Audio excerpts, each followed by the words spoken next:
بسم الله الرحمن الرحيم ما كان محمد أبا أحد من رجالكم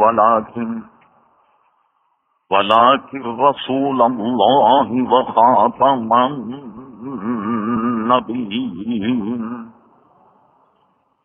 صدق الله مولانا العظيم وصدق رسوله النبي الكريم إن الله وملائكته يصلون على النبي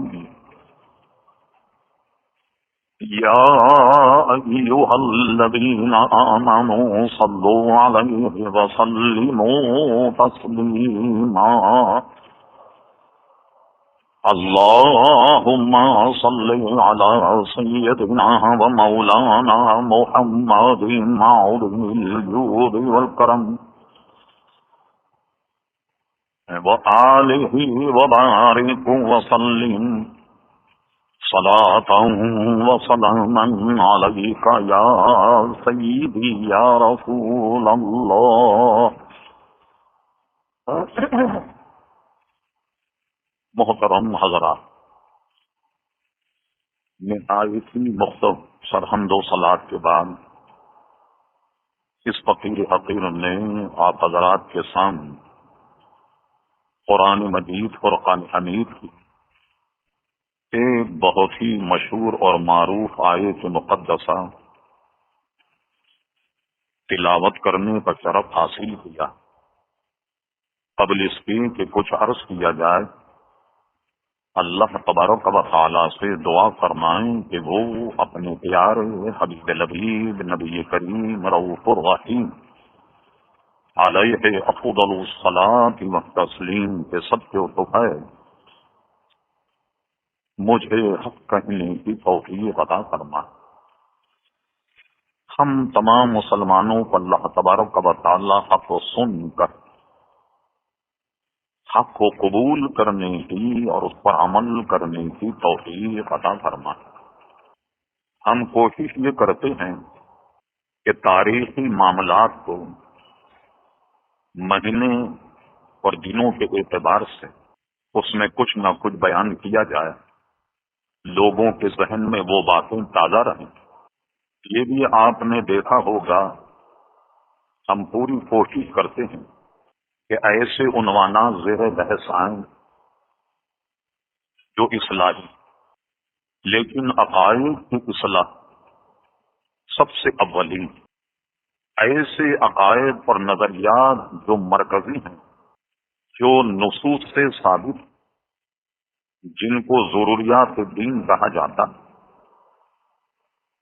اس میں سے آدمی کسی ایک کا بھی انکار کر دے، ساری نمازیں، روزہ، حج اور زکوٰۃ یہ سب ضائع ہو جاتے. اس لیے سب سے بڑی عمل اور ایمان کی اساس، بنیادی عقائد، کلمہ طیبہ، ضروریات دین کا اقرار. اس نے اتفاق کہیے کہ آج 7 ستمبر ہے. یہ 7 ستمبر انگریزی مہینے کی سن 1974 میں 7 ستمبر کو پاکستان کی قومی اسمبلی میں قادیانیوں کو غیر مسلم اقلیت قرار دے دیا. تو ساری دنیا میں یہ پروپیگنڈا ختم ہو گیا کہ قادیانی کوئی مسلمانوں ہی کا ایک طبقہ ہے یا مسلمانوں ہی میں کا ایک فرقہ ہے. بیرونی دنیا اور پاکستان میں اس کا فائدہ یہ ہوا، ہم نے مناسب سمجھا کہ آج مسلمانوں کا، بالخصوص اہل سنت کا بنیادی عقیدہ ختم نبوت، اس پر کچھ کلام کیا جائے. قرآنی اعتبار سے، احادیث مقدسہ سے، اور یہ ہم بتائیں کہ جو جھوٹے نبی آئے امت نے ان کے ساتھ کیا کیا، وہ پیدا کیسے، اور خصوصیت کے ساتھ ہماری توجہ اس پر کہ مرزا غلام احمد قادیانی کیسے معرض وجود میں آئے. یہ اس لیے ہے تاکہ آپ ان کی واردات سے واقف رہیں. خدا نہ خواستہ کبھی اس مسئلے میں انکار تو بہت بڑی بات ہے.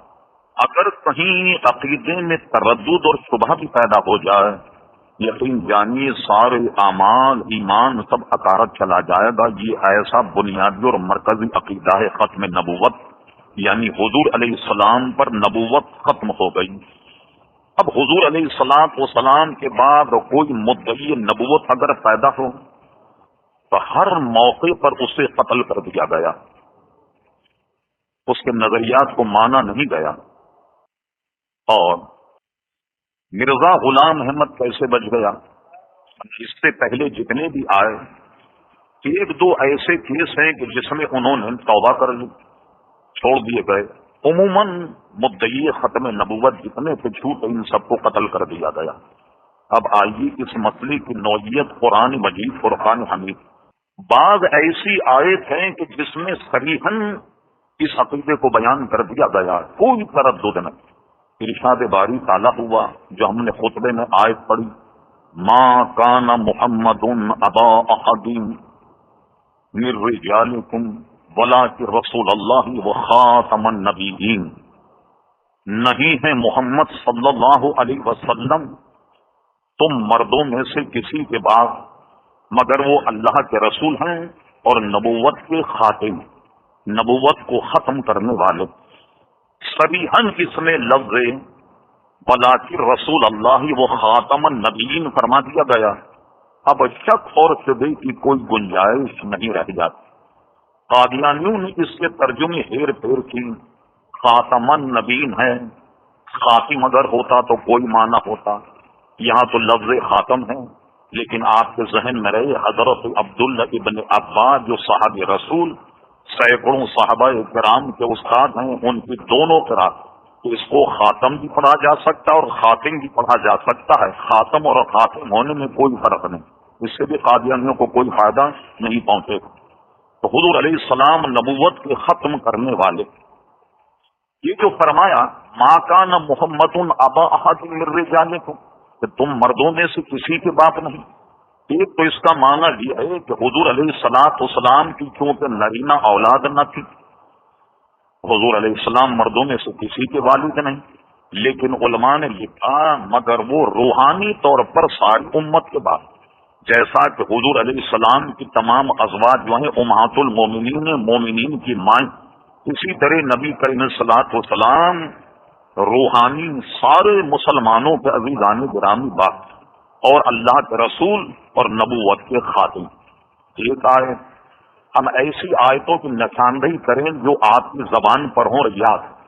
پہلا پارہ تلاوت کیجیے. آغاز الف لام میم ذالک الکتاب لا ریب فیہ ھدی للمتقین الذین یؤمنون بالغیب ویقیمون الصلاة ومما رزقناہم ینفقون والذین یؤمنون بما انزل الیک وما انزل من قبلک. یعنی کون ہے متقی ایمان والے؟ کہ جو نازل کیا ہم نے پہلے اس پر ایمان لائے، اور جو نازل کیا پیارے مصطفیٰ پر اس پر ایمان لائے. اگر حضور کے بعد کچھ نازل ہونے والا ہوتا تو فرما ایمان والوں کی علامت یہ ہے کہ جو ہم نے پہلے نازل کیا، یعنی کتب صحف کتب سماوی، اس پر بھی ایمان لائے، اور حضور علیہ السلام پر جو ہم نے نازل کیا اس پر بھی وہ ایمان لائے، اور آئندہ جو نازل کریں گے اس پر بھی ایمان لانا ہوگا. لیکن یہ نہیں فرما وہ ایمان والے کہ جو پہلے نازل ہوا اس پر بھی ایمان لائے، اور جو حضور پر نازل ہو اس پر بھی ایمان لائے. تو معلوم ہوا کہ حضور کے بعد اب کچھ بھی نازل ہونے والا نہیں ہے. اس سے بھی پتہ لگا کہ حضور خاتم ہیں، حضور علیہ الصلوۃ والسلام نبوت کے ختم کرنے والے. اس لیے حضور کے بعد اب وحی کا سلسلہ، نئے قرآن مجید احکامات کا سلسلہ سب کا سب ختم ہو گیا. دو آیتیں ارشاد باری تعالیٰ ہوا. تیسری آیت وَإِذْ أَخَذَ اللَّهُ مِيثَاقَ النَّبِيِّينَ لَمَا آتَيْتُكُم مِّن كِتَابٍ وَحِكْمَةٍ ثُمَّ جَاءَكُمْ رَسُولٌ مُصَدِّقٌ لِّمَا مَعَكُمْ لَتُؤْمِنُنَّ بِهِ وَلَتَنصُرُنَّهُ قَالَ أَقْرَرْتُمْ وَأَخَذْتُمْ عَلَىٰ ذَٰلِكُمْ إِصْرِي قَالُوا أَقْرَرْنَا قال فاشهدوا وانا معكم من الشاهدين۔ آپ کو یاد ہوگا کہ میلاد کے موقع پر ہم اس آیت کو عنوان بنا کر کلام کیا، لیکن یہاں آپ کے عقیدے کی پختگی کی وجہ سے صرف اس کا ہم ترجمہ بیان کر کے آگے چلتے۔ فرمایا اے میرے محبوب یاد کرو اس وقت کو کہ جب اللہ تبارک و تعالیٰ نے ازل میں ایک اجلاس بلایا کہ نہ انسان تھے، نہ انسانیت، نہ چاند، نہ سورج، نہ شجر و حجر، برف و بر، خشک و تر، شمس و قمر، کچھ بھی نہیں۔ جو لوگ دنیا میں پیدا ہونے والے ہیں ان کو بھی بلایا، اور ایک بلایا سارے انبیاء کرام علیہ الصلوۃ والسلام کا اجلاس، جس نے سارے لوگوں کو بلایا جو دنیا میں آنے والے، ان سے یہ عہد لیا الستو بربکم، کیا میں تمہارا رب نہیں؟ قالوا بلا، سب نے کہا بے شک اللہ تبارک و تعالیٰ تو ہمارا رب۔ اور جب صرف انبیاء کا اجلاس بلایا تو فرمایا یاد کرو اس وقت کو کہ جس میں ہم نے تمام انبیاء کرام علیہ السلام سے عہد لیا، ایک میثاق لیا، اور میثاق ان سے کیا لیا؟ لما آتیتکم من کتاب و حکمت، جب میں تمہیں عطا کروں گا کتاب اور حکمت سے، ثم جاءکم رسول، پھر تم سب کے آخری میں میرا ایک رسول تشریف لائے گا، مصدق لما معکم، وہ کیا کرے گا؟ وہ اس کی تصدیق کرے گا جو تمہارے پاس ہے، لتؤمنن بہ ولا تنصرن، تم اس پر ضرور ایمان لانا اور اس کی مدد کرنا۔ لفظ ثم کا فائدہ یہ ہوا ثم جاءکم رسول، تمہارے سب کے آخری میں میرا وہ ممیز اور ممتاز عظیم رسول تشریف لائے گا۔ تو معلوم ہوا کہ اس میں عالم ارواح تمام انبیاء کو بتا دیا گیا کہ تمہاری نبوتیں اپنے اپنا کام کر کے تم چلے گئے تو تمہارے آخری میں حضور علیہ الصلوۃ والسلام جلوہ گر ہوں گے۔ لیکن یہاں بھی اللہ تبارک و تعالیٰ نے حضور صلی اللہ تعالی علیہ وسلم کو ثم جاءکم کہہ کر ختم نبوت کا اعلان فرمایا۔ بطور نمونہ یہ 3 آیتیں ہیں۔ اب آج یہ احادیث مقدسہ، ایک موقع پر غزوہ تبوک تھا، حضور غزوے میں تشریف لے جا رہے ہیں۔ جس جنگ میں حضور تشریف لے جائیں عموماً اس کو غزوہ کہتے ہیں۔ غزوہ تبوک میں حضور تشریف لے جا رہے ہیں، تو اب جب مدینہ شریف حضور سے خالی ہو جائے، یہ امور کون دیکھے گا؟ اخبار کی نگرانی کون کرے گا؟ مدینہ منورہ سے متعلق مسائل کو کون دیکھے گا؟ اس لیے حضور کسی نہ کسی کو وقتی طور پر اپنا جانشین مقرر کر دیتے، وقتی طور پر وہاں کے حالات کی نگرانی کے لیے کسی کو رکھ دیتے۔ تو آپ نے غزوہ تبوک میں حضرت علی کو مدینہ منورہ میں توڑا کہ علی تم دربار کی نگرانی کرو، یہاں کے امور کی نگرانی کرو، ہم غزوہ تبوک میں جا رہے ہیں۔ سبحان اللہ، کہیں بہت جنگ ہو جس میں جان کا 100% خطرہ، اور خصوصیت کے ساتھ ایسی جنگ کہ جو تلواروں سے لڑی جا رہی، بالکل آمنا سامنا، مورچے میں بیٹھ کر خوش کر کے فائر کر دینے والا مسئلہ نہ کہ سارے مسلمان تو میدان میں آن کر کے راکٹ گر گیا، پتہ چلا کہ 1000-2000 مسلمان بھی وہ شہید ہو گیا۔ ایسی جنگ نہیں، آمنے سامنے کی جنگ میں اگر ہمارے سے متعلق کچھ آئے اور ہمیں اگر فوجی کمانڈر یہ کہے کہ تم تو گھر بیٹھو ہم جا کر جنگ لڑیں گے، تو سبحان اللہ خوشی سے ہم پھولے نہیں سمائیں۔ لیکن اس زمانے میں صحابہ کرام کا جذبہ جہاد، یہ حضرت علی کو افسوس ہوا کہ یا رسول اللہ، میدان اور بارڈر کافروں کی مخالف جنگ لڑنے کی نسبت آپ مجھے گھر میں چھوڑ کر جائیں، یعنی میں بھی تو جام شہادت نوش کرنے کا شوق رکھتا ہوں، لیکن حکمت ہوتی ہے اللہ اس کے رسول کو فرمانے تم یہیں نگرانی کرو۔ اور حضرت علی سے فرما علی کیا تم اس بات پر راضی نہیں ہو کہ جیسے کہ اللہ تبارک و تعالیٰ نے موسیٰ علیہ السلام کے دور میں حضرت ہارون تھے، تم اسی طرح میرے لیے بھی ہو، لیکن فرق یہ ہے کہ وہ اللہ کے نبی تھے، تم اللہ کے نبی نہیں ہو۔ کیوں نہیں ہو؟ انا خاتم النبیین لا نبی بعدی، میں نبوت کا ختم کرنے والا ہوں اور میرے بعد کوئی نبی نہیں آئے گا۔ اگر یہ نہ کہتے تو کچھ نہ کچھ دروازہ نکلتا، تو حضور فرما تو تم میرے لیے ایسے جیسے کہ موسیٰ علیہ السلام کے لیے ہارون علیہ السلام نے کہا دیکھا یہاں تو گنجائش نکل آئی کہ حضور کے بعد میں بھی نبوت کا کچھ دروازہ کھل گیا، لیکن فوراً رد کر دیا میں آخر نبی ہوں لا نبی بعد، تم نبی نہیں بن سکتے، بس یہ ہے کہ یہاں رہ کر کے تم نگرانی کرو۔ اب آج بخاری مسلم کی نظر میں سارے راستے بند کر دیے گئے، فرما انا خاتم النبیین لا نبی آبادی، میرے بعد کوئی نبوت نہیں. ایک حدیث فرما لا نبوت آبادی، میرے بعد کوئی نبوت نہیں.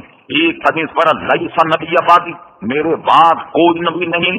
تینوں جملوں سے اس کو چاروں طرف سے ایسے گھیر لیا کہ کہیں بھی کوئی سراغ ہی نہیں ملا کہ کوئی جیسے میرے بعد کوئی نبی نہیں. لا نبوت آبادی، میرے بعد نبوت نہیں. لیسا نبی آبادی، کوئی نبی میرے بعد نہیں ہوگا. اور یہ صحیح ستہ میں حدیث شریف ہے، اور بخاری اور صحیح کی ایک حدیث شریف میں، اور ہمیں سمجھانے کے لیے فرمایا گیا. یہ سمجھانے کے لیے الفاظ حضور کی شان کس سے بلند. فرما ایک کسی نے مکان بنایا نہایت ہی عمدہ مرقع اور مسجع. جب کوئی اس مکان کو دیکھنے آئے تو مکان کی عمارت تو بہت اچھی ہے، بڑی شاندار ہے، بڑی حسین، بڑی خوبصورت، مگر ایک اینٹ اس میں رہ گئی. کوئی عالی شانہ مکان دیکھو، ایک اینٹ اس میں رہ جائے تو ہر آدمی مکان میں آن کر دیکھ کر کہتا ہے کہ مکان تو بہت اچھا ہے، مکان تو بہت شاندار، مگر یہ ایک اینٹ اس میں رہ گئی. اگر یہ ایک اینٹ اس میں لگا دی جائے تو یہ مکان مکمل ہو جائے. اور فرمایا میں نے آن کر اس ایک اینٹ کو لگا کر قصر نبوت کے مکان کو مکمل کر دیا. صاحب اشارہ موجود ہے کہ وہ آخری اینٹ میں نے آن کر وہ آخری اینٹ لگا دی، اور یہ قصر نبوت کے اس قصر کو، مکان کو میں نے آن کر اس مکان کو الحمدللہ مکمل کر دیا. ایسی عزیزان کرام اتنی حدیثیں ہیں کہ اعلیٰ حضرت امام اہل سنت مولانا شاہ احمد رضا خان فاضل بریلوی رحمت اللہ تعالی اس پر ایک بڑی گہری نظر ڈالتے ہوئے ارشاد فرماتے ہیں کہ لا نبی بعدی ختم نبوت کی جو حدیث ہے یہ حد تواتر تک پہنچ گئی. محدثین کی اصطلاح میں حد تواتر یا تواتر کا معاملہ یہ ہے کہ جس کے ہر دور میں بیان کرنے والے سینکڑوں رہے ہوں اور کبھی بھی اس کے معنی میں کوئی اختلاف نہیں رہا. ہر دور میں اس کے بیان کرنے والے سینکڑوں رہے ہوں، جس کو کہتے ہیں کہ حد تواتر کو پہنچ گیا. اس کے علاوہ دین نہیں، اس کو کہتے ہیں امام اہل سنت بڑی کیفیت کے بعد ختم نبوت کی حدیث حد تواتر تک پہنچ گئی. یعنی اب اس میں کوئی شک اور شبہ نہیں رہا. ایک آپ نے سن لی. اب آئیے فقہ، عالمگیر، قاضی خان، شامی، تمام فتاوی کی کتب دیکھیے کہ جس موقع پر کسی دور میں اگر کسی نے نبوت کا دعویٰ کیا واجب القتل، اس کی بات نہیں مانی جائے. صرف اتنا ہی نہیں، کوئی شخص نے نبوت کا دعویٰ کیا، آپ نے سوچا چلو ملنے جا کر دیکھیں تو صحیح کہتا ہے. آپ نے کہا جی آپ کون؟ اس نے کہا میں نبی. اچھا کہنے لگے دیکھیے ہمارے نبی نے تو صلی اللہ علیہ وسلم چاند کے 2 ٹکڑے کیے. اب ایسا ہی کوئی کمال بتائیے. ہمارے نبی نے تو سورج کو ڈوبنے سے روک دیا اور وہ رک گیا یا ٹھہر گیا. تو آپ کوئی ایسا معجزہ بتائیے. علماء متفق ہیں کہ جھوٹے نبی سے نشانی طلب کرنے والا کافر ہو جائے. اس کی وجہ کیا؟ وجہ یہ ہے کہ جب تمہارا بنیادی عقیدہ یہ ہے کہ حضور علیہ الصلوۃ والسلام آخری نبی لا نبی بعد، اب تم نشانی کیا طلب کر رہے؟ اب کائے کے لیے تم نشانی طلب کر رہے؟ اور اس کے علاوہ صحابہ کرام علیہم رضوان کس قدر اذیتیں برداشت کی. مسلمہ کذاب یہ چند ہے. اور حدیث شریف میں فرمایا کہ میری امت میں، اس امت سے مراد امت دعوت، یعنی دنیا میں ایک حدیث شریف کہ 30 کذاب اور دجال پیدا ہوں گے. اور ایک حدیث شریف فرمایا کہ 27 دجال کذاب جھوٹے نبی پیدا ہوں گے کہ جس میں 4 عورتیں ہوں گی. ایسا ہوا اور آئندہ نہ جانے کیا ہونے والا. ذرا اب دوسرا سبجیکٹ کہ جب لوگوں نے نبوت کا دعویٰ کیا تو ان کے ساتھ کیا سلوک ہوا. حضور کے دور میں مسیلمہ کذاب نے نبوت کا دعویٰ کیا. اتنے جریر کو پڑھی کہ بنیادی جتنی تاریخ ان کو آپ پڑھیے. اس کا نام تھا مسیلمہ کذاب، اس کے ساتھ کذاب لگایا جاتا. یہ کمبخت اتنا عمر رسید آدمی تھا کہ نبی کریم علیہ السلام کے والد ماجد سے بھی عمر میں بڑا. دعوی نبوت کر دیا اور نبوت کا دعویٰ کرنے کے بعد حضور سے مذاکرات کے لیے آیا. مضافات مدینے میں ٹھہر گیا اور پیغام دیا کہ میں آپ سے بات کرنا چاہتا ہوں. حضور علیہ الصلوۃ والسلام غالب گمانی کی شاید اسے ہدایت مل جائے کچھ سفارتی آداب بھی ہوتے ہیں، کچھ معاملات۔ حضور علیہ الصلوۃ والسلام اس سے ملنے چلے گئے، صحابہ کرام موجود۔ حضور کے ہاتھ میں ایک چھوٹی سی کھجور کی لکڑی تھی، ایک ٹہنی، وہ حضور کے ہاتھ میں۔ مسلم کذاب سے ملے، کیا کہنا چاہتے ہیں؟ سنیے اس نے کیا کہا، بڑا عجیب و غریب پیشکش۔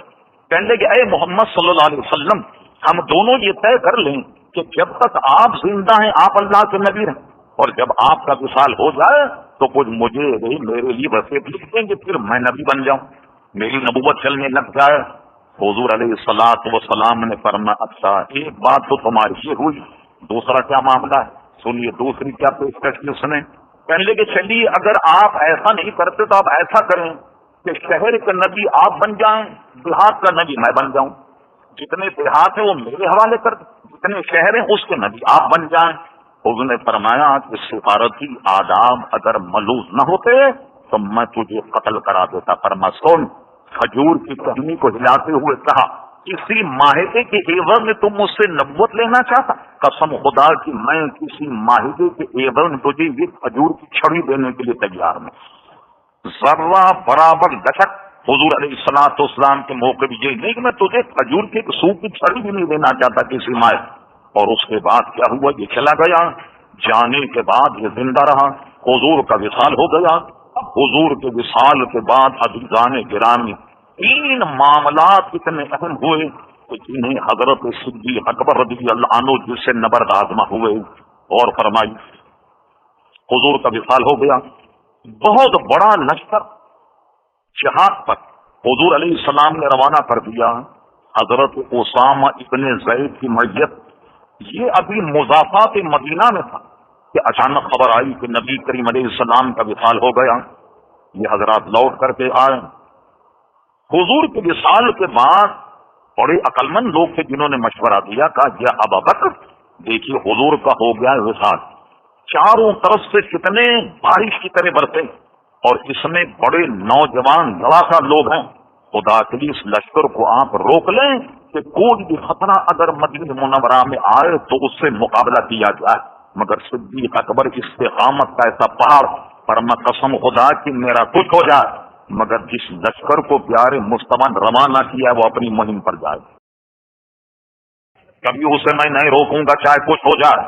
تو اس لشکر کو روانہ کر دیا۔ اس کا مذہبی فائدہ تو یہ کہ حضور علیہ السلام کی ارشاد کی تکمیل اسامہ ابن زید لشکر لے کر چلے اپنی فتوحات۔ سیاسی فائدہ یہ ہوا کہ بیرون کے لوگ یہ سمجھے کہ بھائی یہ ان کی نبی کا وصال ہو گیا اور اتنا بڑا لشکر جنگ پر روانہ کر دیا، پتہ نہیں ان کے پاس کتنی طاقت، کتنی فوج ان کے پاس چھپی ہوئی ہے۔ تو میری نظر سے مدینہ منورہ دیکھنے کی ضرورت ہی نہیں، صدیق اکبر کی استقامت کی برکت۔ دوسرا فتنہ آئیے، کچھ لوگ آئے کہنے لگے یا ابا بکر نماز تو ہم سے پڑھوا لی، اچھا حج بھی ہم کرنے کے لیے تیار ہیں اور روزے بھی ہم رکھنے کے لیے تیار ہیں، مگر آپ زکوٰۃ ہم پر موقوف کر دیں، زکوٰۃ ہم نہیں دیں گے۔ فرما قسم خدا کی جو حضور کے زمانے میں رسی کا ٹکڑا بھی زکوٰۃ میں دیتا تھا، جب تک میں اس سے وصول نہ کر لوں گا چین سے نہیں بیٹھوں گا، چین سے نہیں بیٹھوں گا۔ اور ان کے ساتھ مقابلہ، ہزاروں لوگ اس میں مرے۔ یہ جو رسی کا ٹکڑا ہے، بہت لوگ اس میں شبہ ہے، رسی کا ٹکڑا کیا ہے؟ ایک مخصوص رسی ہوتی تھی جو اونٹوں کے پیر میں باندھی جاتی تھی، اونٹوں کو کھوٹے سے باندھنے کے بعد کہ ادھر ادھر نہ ہو جائیں، ایک بڑی موٹی سی رسی ہوتی جو اونٹوں کے دونوں پیروں میں باندھی جاتی کیوں ادھر ادھر برگشتہ نہ ہو جائیں، رسی سے مراد ہو۔ اور ایک روایت میں یہ ہے کہ جو بکری کا بچہ بھی زکوٰۃ میں دیتا، جب تک اس سے وصول نہ کر لوں چین سے نہیں بیٹھوں گا۔ بڑی جرأت کے ساتھ مقابلہ کیا۔ صدیق اکبر جانتے تھے کہ آج یہ زکوٰۃ موقوف کراتے، کل کچھ لوگ اور آ جائیں کہنے لگے یا امیر المومنین یہ حج کرنے میں تو پیسہ بہت لگتا ہے اور آج کل تو بہت ہی لگنے لگا، تو آپ ایسا کریں کہ قرب و جوار والے لوگ حج کر لیا کریں، باہر کے لوگوں کا حج موقوف کر دیں۔ یہ حج کی بھی چھٹی ہو گئی۔ تیسرا قبیلہ کوئی آن کر یہ کہتا امیر المومنین گرمیوں میں روزہ رکھنے میں بڑی پریشانی ہوتی ہے، یا تو آپ روزوں کو موقوف کر دیں یا کم سے کم ایسا کر لیں کہ بھائی گرمی والے روزے سردی میں رکھ لیا کریں۔ اب بتائیے دین کا کیا بنے گا؟ اللہ اکبر۔ پھر تو ہر فرض عزیزان گرام رخصت ہوتا۔ صدیق اکبر نے ان سے مقابلہ کیا، اتنی زبردست جنگ کی کہ یہ سب کے سب اپنے پرانے موقع واقف آ گئے بھی ہمیں بخشو، ہم دوبارہ کلمہ پڑھتے ہیں اور اس کے بعد زکات دینے پر آماد کی ظاہر کرتے ہیں۔ یہ دو فتنے، تیسرا فتنہ اس امت میں اب تک بڑا عظیم، وہ یہی مسئلہ ختم نبوت، لوگ جھوٹے پیدا، مسلمہ کذاب میدان میں آ گیا، اپنے آپ کو کہنے لگا میں نبی، اس زمانے میں جن نبوت کا دعویٰ کیا مسلمہ کذاب۔ خواتین آج بھی سوچتی ہیں کہ ہم کیوں پیچھے رہے مردوں سے، آپ نے دیکھا نہیں حدود آرڈیننس میں کیا ہوا، حدود خواتین کے حقوق میں کیا ہوا، ہم نے عرض کیا ساری خواتین شور کر رہی ہیں جناب، کیا حقوق نسواں، حقوق نسواں، ہم نے اس کا نام رکھا حقوق نسوانیت کی آزادی، نہیں نسوانیت سے آزادی، یہ قرار دے دیا جائے اب عورت ہی نہیں بالکل مرد ہیں۔ اللہ اکبر، اکبر الہ آبادی کہتا تھا اپنے زمانے میں، سوچتا ہوں کیا کریں گی علم پڑھ کر بیویاں، عجیب بیویاں شوہر بنیں گی اور شوہر بیویاں، تو عورتیں کیوں پیچھے رہیں؟ سجا نامی ایک عورت نے بھی نبوت کا دعویٰ کر دیا، تو لیا ایک شخص نے نبوت کا دعویٰ، اسود انسی اس نے بھی نبوت کا دعویٰ کر دیا۔ یہ لطیفہ یہ ہوا، ہمارے یہاں ہندوستانی اردو بولی میں کہتے ہیں ایک تو ہوتا ہے کریلا، کریلا نیم چڑھا، کریلے کی بیل اگر نیم پر چڑھ جائے اور زیادہ کڑوی ہو جائے، لیجیے سجا مسلمہ کذاب، جھوٹی نبیہ، جھوٹے نبی میں نکاح ہو گیا، دو طاقتیں ایک جگہ جمع ہو گئیں، انہوں نے کیا کیا، ایک خیمے میں گھسے، 3 دن تک خیمے میں رہے، دولہا دلہن جب باہر آئے ان کے ماننے والوں نے پوچھا کہ بھائی کوئی نکاح بھی بغیر مہر کے تو نہیں ہوتا، تو تمہارا مہر کیا ہے؟ سنیے سب سے پہلا لطیفہ اس آدمی پہلے کہ جی دیکھیے ہمارے مہر میں نہ درہم نہ دینار نہ چاندی نہ سونا، رب کریم نے ہمارا مہر یہ باندھا کہ لوگوں کو رات میں نماز پڑھنے میں بڑی دشواری ہوتی اور صبح کی نماز میں دشواری ہوتی ہے، تو اللہ تعالیٰ نے ہمارے مہر میں فجر اور عشاء کی نماز معاف کر جی صاحب، دیکھا آپ نے یہ مہر بندھا کہ فجر کی نماز معاف اور عشاء کی نماز معاف۔ صدیق اکبر نے بھانپ لیا، خالد ابن ولید اس زمانے ایران کے بارڈر منجے ہوئے جنت انہیں بلائے، بلانے کے بعد 10,000 صحابہ کرام علیہم رضوان ان کی میت لیے اور اس کے بعد مسلمہ کذاب کی سرکوبی کے لیے بھیجا۔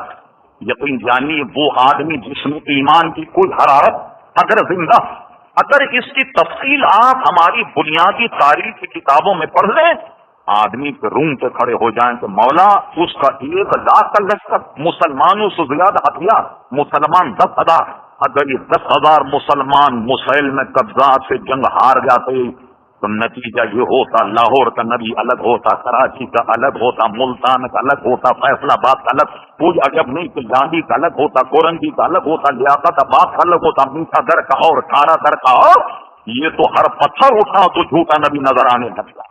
اس فوج نے اتنی جمع مردی کے ساتھ لڑ، لیکن لشکر بہت بڑا ہونے کی وجہ سے مسلمان پیچھے، ایسا تابو توڑ حملہ ہوا تو مسلمانوں کو پیچھے ہٹنا پڑا۔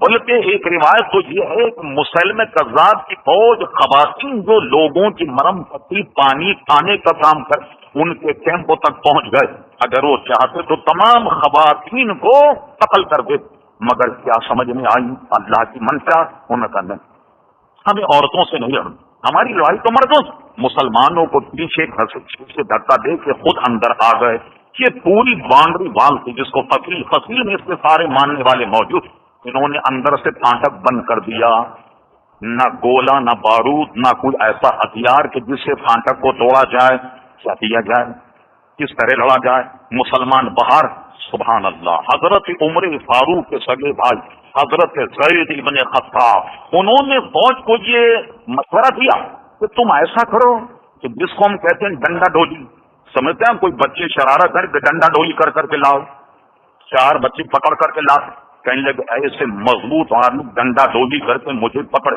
اور اس طریقے سے گھمانے کے بعد پوری قوت سے اس فصیل میں باؤنڈری والے مجھے پھینک دیں، میں شہید تو ہو جاؤں گا مگر اندر سے دروازہ کھول دوں گا۔ اللہ اکبر، مسلمان مضبوط ہو کر زید ابن خطاب کو ایسے جھولا تھی، پوری قوت کے ساتھ جب اندر پھینکا، صبح حضرت زید نے اندر گرنے کے بعد کنڈی کھول کھولنے کے بعد خود شہید ہو گئے، اور اس کے بعد پوری فوج جناب اندر گھس گئی، اور جو دو بدو لڑائی ہوئی مت پوچھیے کہ کیا رن پڑا ہوگا۔ ادھر حضرت زید ابن خطاب شہید ہو گئے۔ میں نے سب سے پہلا حج خدا کعبے سے بچایا۔ 77 میں کینیا کے دورے پہ تھا، نائروبی میں تھا 2-3 مہینے، واپسی میں نے حج کیا۔ 77 میں جہاں جنگ یمامہ ہوئی، حضرت عمر فاروق کے بھائی زید ابن خطاب کا مزار اس وقت بھی موجود تھا۔ اس کے بعد نجدیوں نے اس نشانی کو بھی مٹا دیا، تو ختم نبوت کے رکھنے کو بند کرنے کے جنہوں نے جان دی، ان کے مزار کو بھی شہید کر کے زمین کے برابر کر دیا۔ اب آئیے فوج جب اندر گھسی، خالد نے ولید نے کہا یہ جنگ ہم حکمت سے جیت سکتے ہیں، کوئی تم میں مرد مجاہد آگے بڑھے اور مسیلمہ کذاب کو ڈھیر کر دے، جب اس امت کا چھوٹا نبی مر جائے تو ان کے امتیوں کا کیا حال ہوگا؟ اس کام کو سر انجام دینے والے حضرت واقعی میں کیا کروں، وقت بہت کم ہوتا۔ حضرت ویشی نے ذمہ داری قبول کر، یہ کام میں کروں گا۔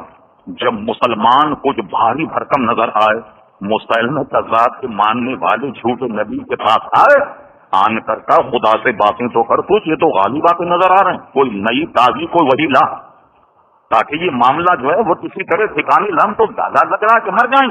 مسلمہ کذاب نے بیوقوف بنانے اپنی چادر اپنے سر پر اوڑھ اور اس طریقے سے جھرجھری کی، اور اس کے بعد چادر نکال کہنے لگا بھی وہی آج ہے کہ بھاگو اور جان بچا، یعنی گویا مسلمان غالب آ گئے اور اللہ کا پیغام یہ آیا کہ بھاگو اور جان بچاؤ، یعنی اس میں تڑاریں تو پڑ گئے۔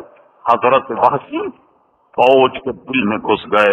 اب سنیے یہ حضرت وحشی کون، یہ بات کہہ دینا فائدے سے خالی نہیں۔ جب جنگ احد ہوئی، بڑے نامساعد حالات، ہر ایک میں کچھ نہ کچھ تفصیل ہے، بس جنگ احد مسلمان جیتی ہوئی جنگ ہار گئے۔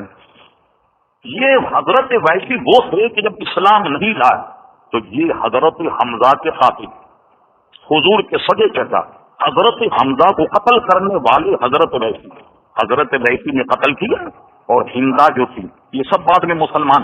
ہندا نے کیا کیا، خنجر سے حضرت حمزہ کا سینہ چیرا، سینہ چیرنے کے بعد ان کے دل کو نکالا، دل کو نکالنے کے بعد دانتوں سے چبایا اور کلیجے کے ٹکڑے بنا کر اپنے گلے میں ہار ڈالا، تاکہ اس کو تسلی ہو جائے جو اس کے رشتے دار یا بدر میں مارے گئے اس کا بدلہ لیا جائے۔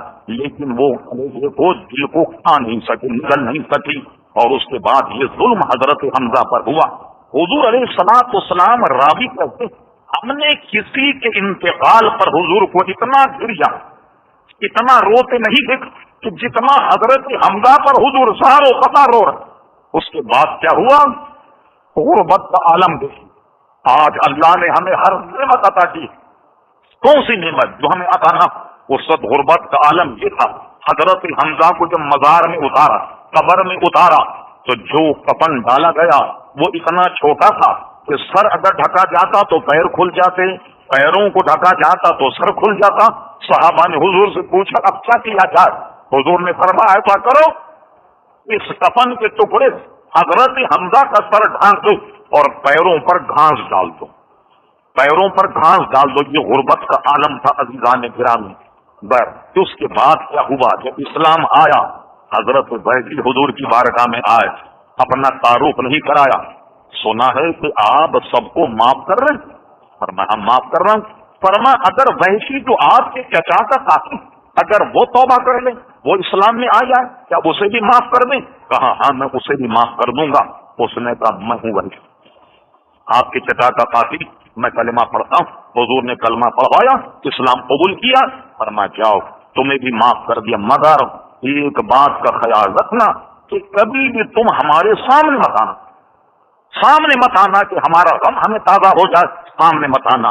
اس کے بعد ہندا جس نے پجیلا چبایا وہ برقع اوڑھ کر کے آئی، کہنے لگی میں نے سنا ہے کہ آپ سب کو معاف کر رہے ہیں۔ انہوں نے کہا بالکل معاف۔ کہا ہندا جس نے یہ حرکت کی اگر یہ کلمہ پڑھ لے آپ اس کو بھی معاف کر لیں؟ فرمایا میں ہندا کو بھی معاف۔ اس نے برقعے کا نقاب اٹھایا اور کہا یا رسول اللہ میں ہندا، فرمایا تو بھی کلمہ پڑھ لے، تجھے بھی معاف کر دیا۔ اس پر بھی پابندی کبھی سامنے نہ آئے۔ یہ حضرت وحشی ہیں جو حضرت حمزہ کے قاتل ایمان لائے۔ ایمان لانے کے بعد مسلم کذاب کی فوج کے دل میں پہنچ گیا، اور پہنچنے کے بعد تلوار سے اتنا زوردار وار کیا، مسلم کذاب کو ڈھیر کر کے رکھ دیا اور کہا مسلمانوں گواہ رہنا، تو جب میں مسلمان نہیں تھا تو زمین پر سب سے بہترین آدمی کو قتل کیا تھا، اور آج اسلام قبول کرنے کے بعد تم گواہ رہنا تو سب سے بدترین آدمی کو قتل کر رہا ہوں، تاکہ حضرت حمزہ کے خون کا بدلہ چکا دیا جائے۔ بس اب نبی کا مرنا تھا کہ بھگدڑ مچ گئی عزیزان گرام، اور یہ جنگ مسلمانوں نے بڑی مشقت اور بڑی محنت کے آقا سے جیت لی۔ کہنا یہ چاہتا جس دور میں کسی نے نبوت کا دعویٰ کیا، صحابہ کرام علیہ رضوان نے اسے قتل کر دیا، البتہ طلحہ نے توبہ کر لی نبوت سے۔ ایک میں نے روایت پڑھی کہ حضرت عمر فاروق تشریف لے جا رہا ہے، کسی نے اشارہ کیا یا امیر المومنین یہ جا رہا ہے طلحہ، اشارہ کیا، فرما چھوڑو، اس لیے کہ اس نے توبہ کر لی ہے، اس لیے حضرت عمر فاروق اس طرف توجہ نہیں دی۔ اب جب بھی اس قسم کے معاملات ہوتے رہے مسلمان سخت ترین ان کو سزا دیتے رہے۔ اب آئیے وقت اتنا نہیں، اور آئندہ شاید ہمیں رمضان میں جمعہ پڑھنا پڑے، صرف گفتگو مکمل ہو جائے۔ عزیزان گرامی 5 منٹ میں سرسری طور پر مرزا غلام احمد قادیانی پیدا کیسے ہوا، جو مسلمانوں کے لیے بہت بڑا وبال، دنیا بھر میں بہت بڑا وبال بنا ہوا۔ 5 ستمبر قومی اسمبلی نے غیر مسلم اقلیت قرار دے دیا قادیانیوں کو۔ اب سنیے اس کا معاملہ۔ سلطان ٹیپو نے 1799 میں شکست کھائی، اپنے غدار لوگوں مسلمانوں کی وجہ سے وہ شہید ہو گیا۔ انگریز کا مسئلہ صاف، بہادر شاہ ظفر اتنا مضبوط حکمران نہ، اس کے زمانے میں انگریز ہندوستان میں چھا گیا، بہادر شاہ ظفر کو شکست ہو گئی، جیسے کہ میں نے عرض کیا، اسے گرفتار کر کے رنگون بھیج دیا۔ علامہ فضل خیر آبادی اہل سنت کی تمام علماء نے انگریزوں کے خلاف جہاد کا فتویٰ، گلی گلی کوچا کوچا ایک زبردست قسم کی جنگ ہوئی جس کو جنگ آزادی کہا جاتا۔ اس فتوے کے لکھنے والے علامہ فضل خیر آبادی، 100 سے زائد علماء کے دستخط، انگریز نے ہمارے مسلمانوں کے غداروں کو ملا کر یہ جنگ جیت لی۔ علامہ کفایت علی کافی کا نام بہت بڑا ہے، بر صغیر کی سرزمین پر بہت بڑے عالم تھی، اور اعلیٰ حضرت ایک جگہ لکھتے ہیں کہ علامہ کفایت علی کافی نعت کے سلطان ہیں، میں ان کا وزیر اعظم۔ اعلیٰ حضرت جس کو صنف نعت کا سلطان کا وہ کتنا بڑا آدمی ہو، انہیں مراد آباد کے بڑے بازار میں انگریزوں نے پھانسی اور ان علماء کو گرفتار کر کے جزائر انڈیمان بھیج دیا۔ غرض یہ کہ یہ سارے علماء شہید کر دیے گئے، اپنی طبعی موت ان کا وصال ہو گیا، بڑی بڑی اذیت ان کو دی گئی، کھانے پینے سے محتاج جزائر انڈیمان جس کو کالا پانی دریا شور بھی کہتے ہیں۔ اس کے بعد کیا ہوا کہ 1869 میں یہ ساری جنگ ختم ہو گئی، اس کا پس منظر ذہن میں۔ 1869 میں انگریز نے برطانیہ سے 2 وفود بھیجے، ایک تو بھیجا سیاست دانوں کا، دنیا داروں کا، کہ وہ ہندوستان میں سروے کرے کہ مسلمانوں کو رام کرنے کے لیے کون سا فارمولا استعمال کیا، ایک وقت بھیجا پادریوں، انہوں نے سال بھر پورے ہندوستان کا دورہ کیا، اور ان سب کو حکومت برطانیہ نے برطانیہ بلایا۔ بلانے کے بعد سرکردہ جو سیاسی قسم کے لوگ سے پوچھا کہو کیا دیکھا تم نے؟ بولے ہم نے یہ دیکھا کہ مسلمان جہاں تک بہت دل دادا، جب ان کے علماء جہاں تک فتویٰ دے، نہ بال بچوں کو دیکھتا ہے، نہ گھر بار کو دیکھتا ہے، نہ دنیا دنیا کو اپنی جان نثار کر دیتا ہے۔ ضرورت اس بات کی ہے کہ جذبہ اتحاد مسلمانوں سے ترک کر دیا جائے۔ سیاسی نقطۂ نظر سے انہوں نے یہ فتویٰ دیا، کیونکہ پادری نے مذہبی نقطۂ نظر سے یہ بتایا، پہلی بات یہ ابھی تک جو ہم فتح حاصل کرے ہندوستان پر، ہم نے سیاسی اعتبار سے غداروں کو تلاش کیا، مگر اب مسلمانوں کو رام کرنے کے لیے کوئی مذہبی غدار کو تلاش کیا جائے۔ اچھا مذہبی غدار کیا کرے گا؟ کہیں گے یہاں کے یہ انگریز کی رپورٹ میں یہاں کے مسلمان مزاروں کے ماننے والے، اولیاء کے چاہنے والے، پیروں کے ماننے والے، اپنے نبی کی عزت اور وقار کرتے ہیں، اپنے نبی کے نام پر یہ قتل ہونا، شہید ہونا گوارا کر لی۔ ضرورت اس بات کی ہے کہ مسلمانوں میں کوئی ایسا آدمی تلاش کر لیا جائے جو ذلی نبوت کا اعلان کر دے۔ ذل سمجھا، ذل کہتے ہیں صاحب پرتو، یعنی کوئی ایسا آدمی جو کہے کہ میں نبی کریم السلام کا پرتو ہوں، ان سے فیض لے کر کے میں نبی بن گیا، اس کو کہیں گے ذلی نبوت۔ ذلی نبوت کا اعلان کرے اور اعلان کرنے کے بعد اس کی نبوت کو برطانوی راج خوب بام عروج تک پہنچائے، اس کی نگرانی کرے، اور نگرانی کرنے کے بعد یہ کام اس سے لیا جائے۔ پادریوں کے وقت نے کہا سب سے مشکل ترین کام یہ ہے کہ مسلمانوں میں ایسا آدمی تلاش کرنا جو جھوٹی نبوت کا اعلان کرے۔ سب سے بڑا کام یہ ہے، سب سے بڑا کام یہ ہے کہ آدمی ایسا تلاش کرو مسلمانوں سے جو جھوٹی نبوت کا اعلان کرے۔ مجھے بتائیے کم ضرورت کا کام ہے کوئی مسلمان آگے بڑھ کر کہتے میں نبی ذلی نبی حضور کی اطاعت فرما بارے نبی بن گیا۔ مجھے بتائیے جماعت صحابہ کرام علیہ رضوان سے کوئی زیادہ عزیزان گرامی حضور کی اطاعت کرنے والا؟ ارے صاحب اطاعت میں تو ایسے ایسے بزرگ ملیں گے، حضرت باعزید بستامی خربوزہ کھانے کے شوقین، ساری زندگی کبھی خرپزے کو اس لیے نہیں پایا، کہتے مجھے پتا نہیں کہ حضور نے خرپزے کو اعلیٰ طریقے سے تراشا یا کھڑے نے تراشا، اس کا کوئی ثبوت نہیں ملا، جو زندگی بھر خرپزہ نہیں کھایا ایسے ایسے موتی فرما بردار، کیا وہ نبی بنے؟ نبی شریف حدیث میں ہے فرمایا اگر میرے بعد نبی بننا ممکن ہوتا وہ عمر ابن خطاب ہوتے کہ میرے بعد نبی بنتے، مگر لا نبی آبادی، میرے بعد کوئی نبی نہیں۔ ایسا آدمی تلاش کرنا بہت مشکل کام تھا جو نبوت کا اعلان کرے۔ اس کے بعد انہوں نے مرزا غلام احمد قادیانی کو تلاش کیا۔ اس کا نام مرزا غلام احمد قادیانی سیالکوٹ میں ڈپٹی کمشنر کی آخری ملازم تھے۔ انہوں کیا مختار قاری جس کو پٹواری کہتے، انہوں نے ملازمت کے دوران پٹواری کا امتحان دیا تو فیل ہو گئے۔ فارسی کتابیں اپنے ابا سے پڑھی، 2-4 کتابیں انگریزی کسی استاد سے پڑھی، اور اس کے بعد کیا ہوا یہ قادیان چلے گئے اور اس پر انگریزوں نے قبضہ کر کے، اور اس سے پہلے کا تم اپنے آپ کو مجدد کہنا، پہلے مسلح کہنا اور اس کے بعد نبوت کا اعلان کرنا۔ میری معلومات کے مطابق 1800 ایک کتاب میں ہے 39، ایک کتاب میں ہے 40، 1839 یا 40 میں یہ پیدا ہوا، اور 908 سن میں یہ لاہور میں مرا۔ لاہور مرنے کے بعد اس کے جنازے کو کچرا گاڑی میں چھپا کر کے قادیان لے گیا، وہاں اس کو دفنایا۔ پہلے اس نے مسلح کہا اور بدتدریج کرتے کرتے کرتے پھر اس نے نبوت کا اعلان کر دیا۔ اب اس کی نبوت کو برطانوی راج نے پروان چڑھایا۔ انگریز بہت بری قوم، لیکن ان میں ایک بات بڑی اچھی یہ ہے کہ جو کچھ کرتے نا اس کو لکھ دیتے۔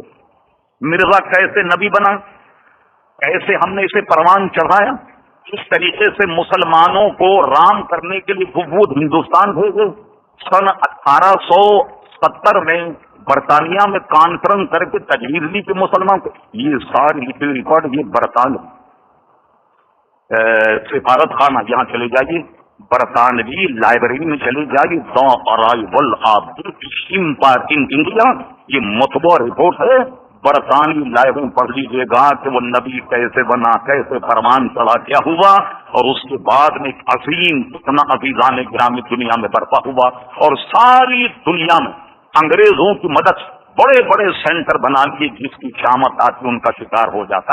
مسلمان اتنے سیدھے سادہ لوگ، آپ یقین جانیے غیر ہم نے دیکھا، یہ پتہ نہیں لوگوں کو کہ یہ قادیان ان کی مسجد میں جا رہے ہیں، ہمارا کلمہ لکھا ہوا ہے، اذان ہو رہی، لوگوں نے مسلمانی سمجھتے بلکہ شادی بیاہ تک ہونے لگے باہر ممالک۔ اگر آپ دیکھیں ایسے چھپ کر کے واردات کری فتنے سے اللہ تبارک و تعالیٰ ہی عزیزان گرامی محفوظ رکھے۔ یہ امت کا بہت بڑا عزیزان گرامی فتنہ ہے، اور پاکستان ان کی جڑیں اس لیے مضبوط ہو گئیں کہ ظفر اللہ خان چودھری وہ وزیر خارجہ بنا جب پاکستان ہوا۔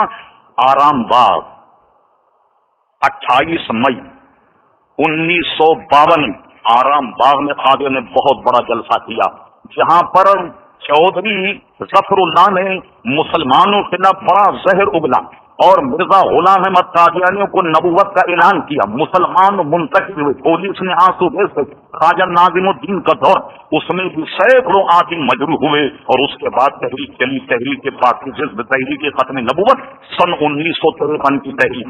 اس میں مسلمانوں کا خون ایسا بہا جیسے بارش کا پانی بہتا، مارشل لگا دیا گیا، اعظم خان جنرل لاہور ان کے حوالے کر دیا گیا، اور سنی مسلمان ختم نبوت زندہ باد کر کے نعرے اور آرمی انہیں گولی مارتی وہ گئی.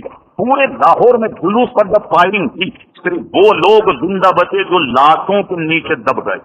مسجد وزیر خان میں جلتا وہ ختم نبوت کا، اور اس ختم نبوت کے جلسے میں پورے مسجد خان کے نمازیوں کو گولیوں سے بھون دیا گیا، اور اس طریقے سے مسلمان کا خون بہ رہا جیسے کہ وضو کا پانی اور مسجد کو دھونے سے پانی بہتا. اتنی قربانی مسلمانوں کی بہت تفصیل بالآخر 7 ستمبر کو قومی اسمبلی میں اس کی کمیٹی نے قادیانیوں کو غیر مسلم اقلیت قرار دے کر تقریباً 75 سال اور 8 لگائے تو 100 سال کے فتنے کا قلع کما دیا. اب مسلمان جانیں کہ قادیانی مسلمان نہیں بلکہ غیر مسلم اقلیت ان کو قرار دے دیا گیا. بس فتنے سے آپ کو باخبر رکھنے کے لیے عزیزان گرامی میں نے یہ بہت ہی اختصار، کئی اس کے اہم پہلو رہ گئے مگر وہ اجازت نہیں دیتا. ابھی جو جماعت اہل سنت کی ختم نبوت کانفرنس منعقد ہو رہی انشاءاللہ بقیہ تفصیلیں وہاں بیان کرنے کی یہاں اتنی گزارش تھی 5-7 منٹ ہم نے زیادہ آپ کا بغیر اس پر معذرت. اللہ تعالیٰ اس فتنے سے مسلمانوں کو محفوظ رکھے. وما علینا الا البلاغ.